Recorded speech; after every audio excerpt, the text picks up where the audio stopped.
Peggy 3. Behind every great manager, you'll find a great backroom staff, and that's exactly how it is in Football Manager. In FM13, we fine-tuned the roles of the existing backroom staff and also introduced some new staff members who weren't there before. We've already spoken about the new Director of Football role in its own dedicated video blog, but here I want to tell you about the other new roles we have in the game. For FM13, we've introduced the role of Head of Youth Development. If you're the type of manager who likes to build your side around young local players and want the very best new gens joining your youth setup at the beginning of each season, you'll need to hire well in this area.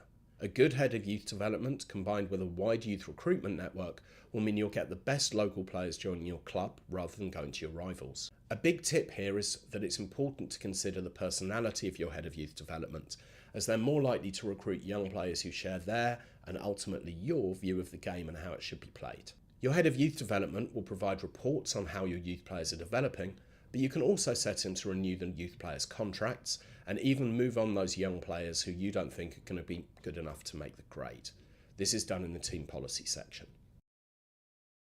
The Head of Youth Development will have his own backup team too, as FM13 also sees the introduction of a number of other youth team staff, including the youth team assistant manager, youth team physio, youth team fitness coach, and even a specialist coach for the underage goalkeepers. Another new and very important role introduced in FM13 is that of Chief Scout. Budget allowing, some managers will employ a vast network of scouts to scour the world for the best talent to add to their squads, and the Chief Scouts will filter through the reports that come in from your scouting network, which should result in a marked improvement in the quality of your club's scouting facility. In short, you'll read fewer reports, but end up with better players. With that level of quality staff behind you, you'll have more time and be better equipped to take care of the important part of the job, winning football matches.